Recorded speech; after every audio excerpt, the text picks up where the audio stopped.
Hello everyone, welcome back to the TJOmega channel for day 1474 of our daily content grind. So, we need to start discussing what the next Transformers movie is going to be like, because I think we need to start bracing ourselves now.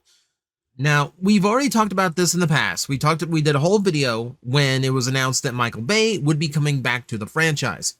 And while, yeah, for fans like me that don't really prefer the live action way of looking and storytelling, this seems to be a little bit of doom and gloom for me. This seems to be just a little bit of, because I've been happy with the changes in the franchise since he left. I feel like Rise of the Beast doing the similar formula still looked better, and it was easier to follow than the previous Bayverse movies. You know, I feel Transformers 1 did great things for Transformer movies, even if it was a box office failure. The Bumblebee movie was fantastic. I think that's like the one universal that everyone agreed on. Like, oh yeah, this is actually good. It's actually good. So to hear him coming back was a little bit of a scary thing. And it does seem to be true that they do keep confirming that he is coming back, and they've been reviewing scripts for what the next movie could potentially be. So yeah, we are heading back into the Bayverse. But that said, we were kind of like back and forth about what exactly that meant. Does it mean that we have a brand new movie that just brings back Michael Bay because Paramount thinks that's why the movie's made money to begin with? Or is it because we are going to be picking up where we left off, and that doing all this spin-off, new continuity, animated style universe, whatever, none of this is working. Let's just go all the way back and pick up where we left off. And that seems to be getting more and more likely. First, we got this story that Josh Duhamel was talking about coming back to the franchise, and you know, where his character would be progression wise. And yeah, like, we did kind of have confirmation that like this was in the works as well. But if that wasn't enough, now we have Tyrese. Who is also starting to talk about this. This just broke, and which is why I feel like we need to discuss this just a little bit. So in his discussions, we had a brief, there's a brief mention of this, where Michael Bay is supposed to come back to do Transformers. Would you step back into that world? And Tyrese's response was, I was just on the phone with Michael Bay last week, so it's all I can tell you. For starters, it's kind of funny. It's kind of funny to me that the through line for Transformers movies from Michael Bay are these two guys, right? You know, like, it's Josh Duhamel and Tyrese Gibson. You know, just our two favorite soldiers from the movies. So Lennox and Epps coming back again, which is so weird to me. That they seem to be like the weird through line between a lot of the live action movies, especially considering that, you know, they were never the main characters. Like in the first movie, yeah, like you had a storyline of Lennox trying to get back to like his family and like his daughter, etc., etc. But that was still more of a side thing. He was never like really in the mix when it came to like the main story of the Allspark and Sam and Michaela and all that. And as the movies went on, they just kind of became more like, we kind of have to feature them, even though like they're still not genuinely like interacting with the whole group. They're like weirdly off to the side, while like the major plot still follows what Sam is doing. And even when Lennox came back for the last night, he's very much just in this little side ancillary role where he's not really doing anything. It's just kind of important for him to be there. And again, it's just kind of like that through line of like how we connect these. It's not like Sam or anyone from the main plot. It's the two soldier characters. Because we do know this about Michael Bay, right? He has this obsession and love with the U.S. military, so his U.S. military characters are the ones he is focusing on the most. Though I also believe it's partially because there's next to no chance that we're getting any of the others back. I think these two are absolutely coming back. I would not put money. I would not put money on getting anyone else. But that said, it is looking far more likely that we are just going to be heading back in and talking about Transformers returning to what Transformers 6 was originally intended to be.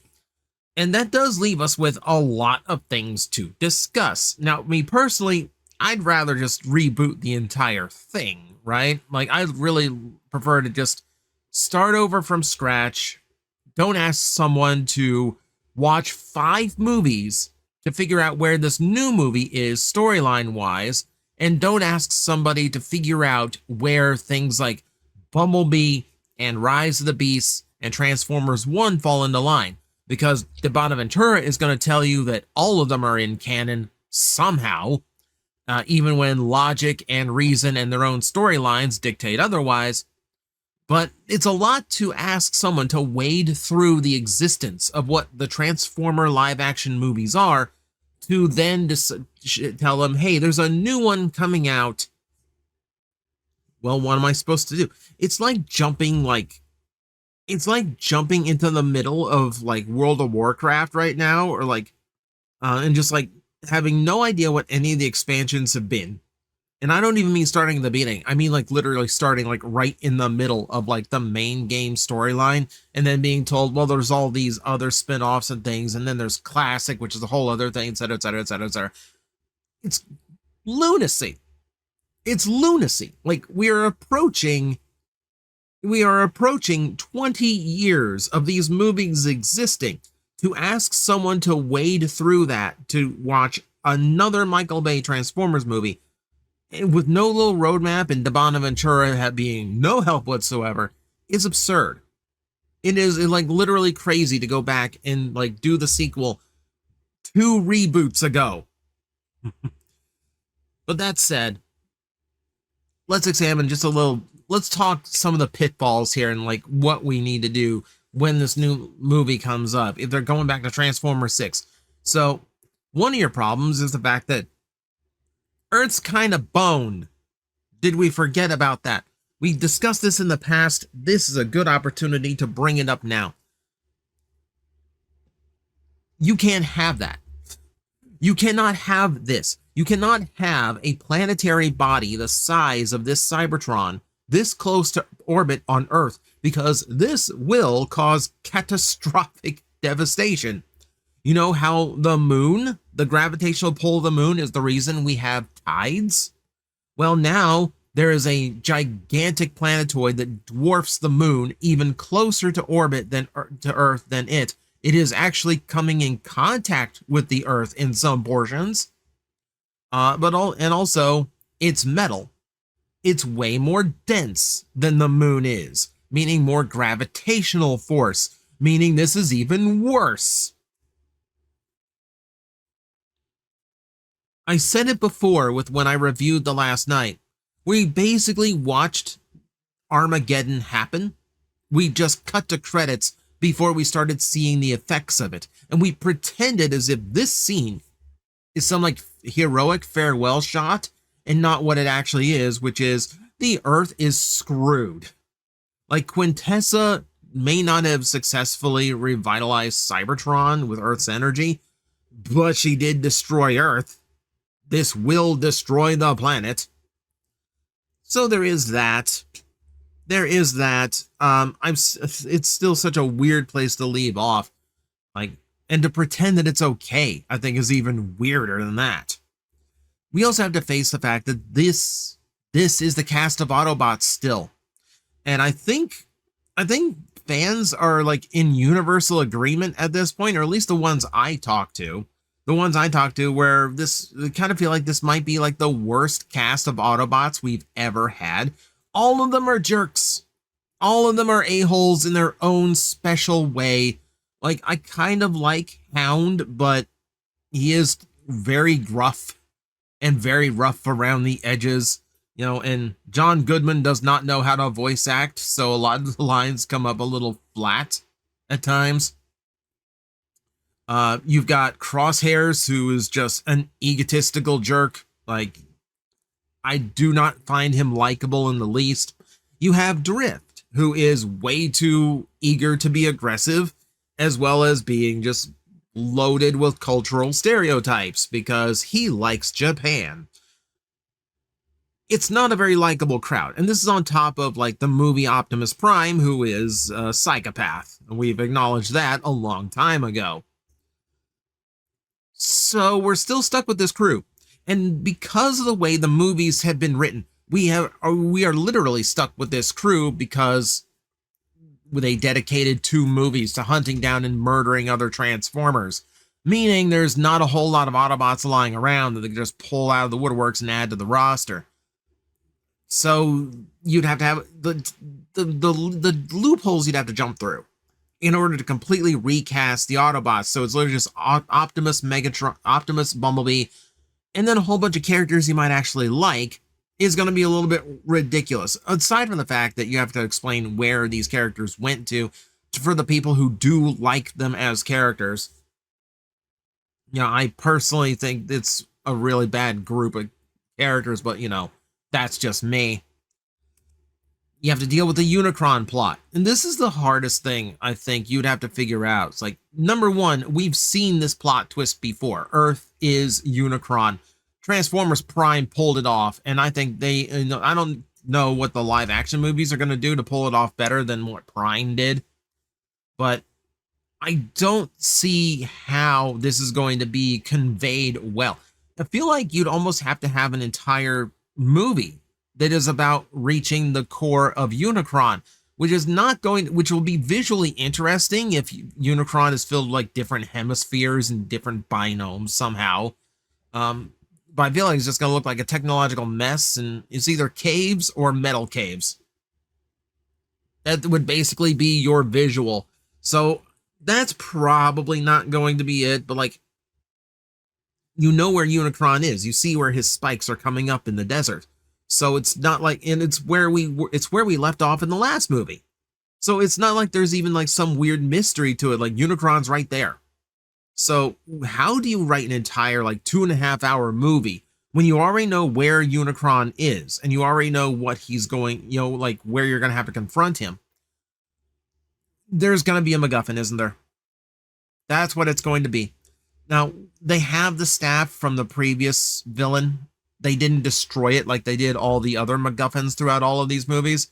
So they still have the staff of Merlin that might come in handy.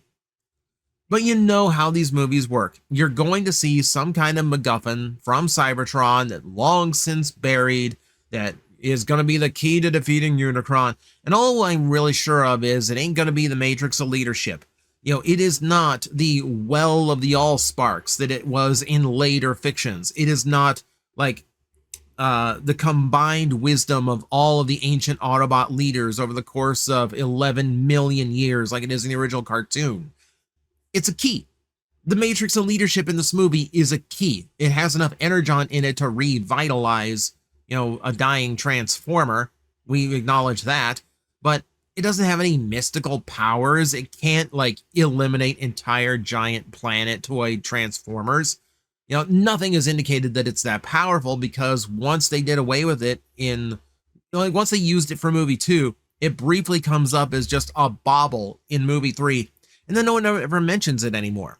So if it was powerful enough to destroy Unicron, you have to explain, well, why didn't Megatron or Sentinel Prime go after this, you know, so many movies ago?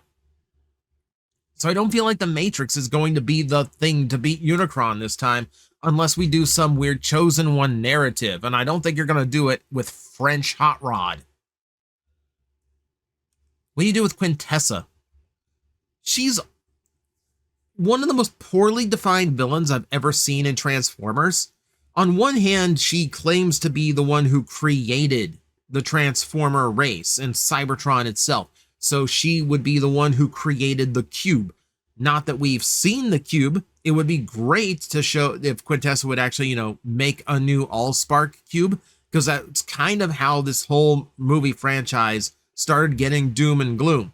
Remove the thing that created new Transformer life, which means Cybertron can't be revitalized or repopulated. So if you do have a character who is supposedly the source of life on Cybertron, You could potentially get her to cooperate like, we will cooperate with you in exchange for creating a new Allspark for us. And then you kind of bring the entire movie franchise full circle. There is an Allspark again. Maybe that could be your MacGuffin. But she's in this weird position of like, she was trying to revitalize Cybertron at the cost of Earth's core energy, which ended up being Unicron's energy, which is what woke him up in the first place.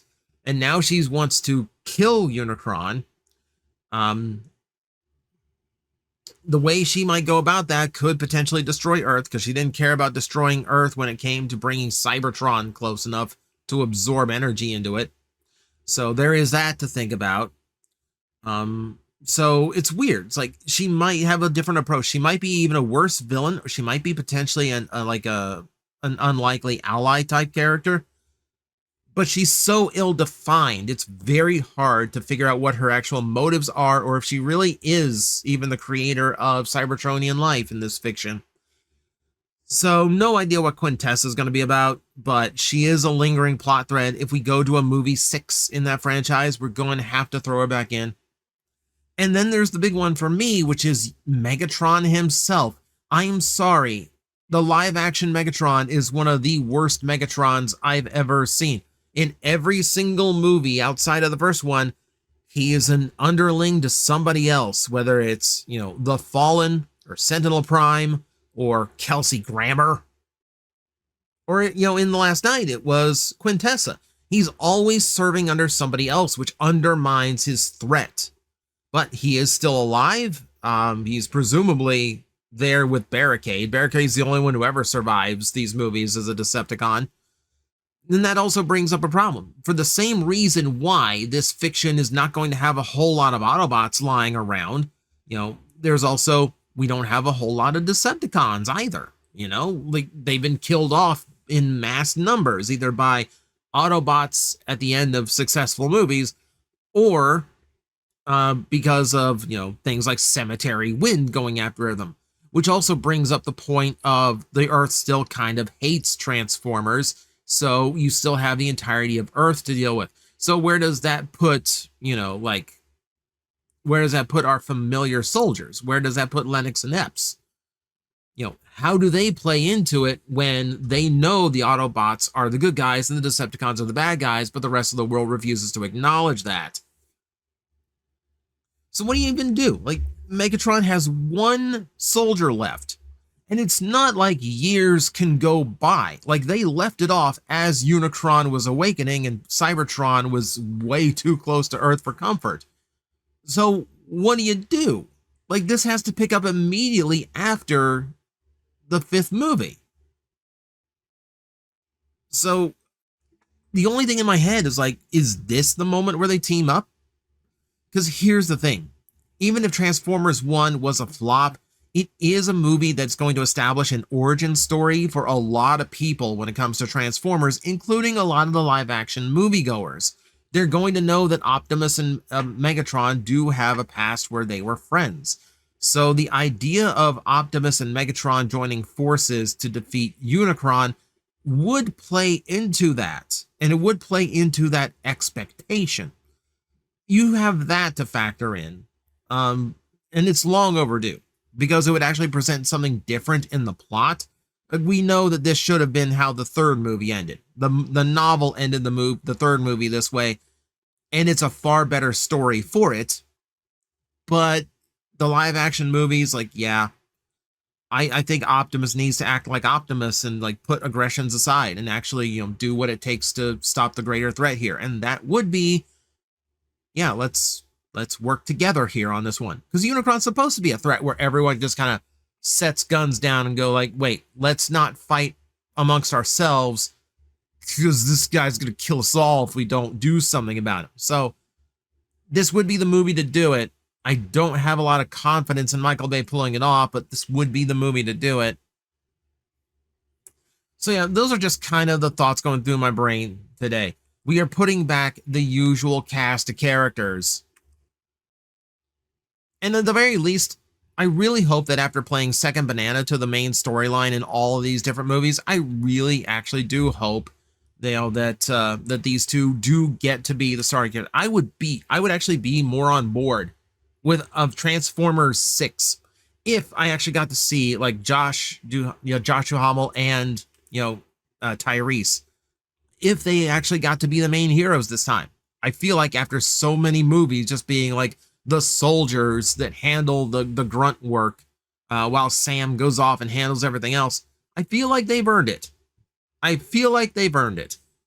So that's going to be it for me today. Those are the thoughts. Let me know what you think about all these developments with the Transformers movie, and what do you need them to do when it comes to the next movie, if we really are going all the way back to the last night. Let me know, and yeah, thank you all for watching. I will see you next time. Hello everyone, I am Astral Agent Magnetar, a Tokusatsu VTuber, and I am streaming 4 times a week over on Twitch, Monday, Tuesday, and Wednesday afternoons, and a special late night one on late Friday/early Saturday. So come watch, come hang out, and let's make an impact together.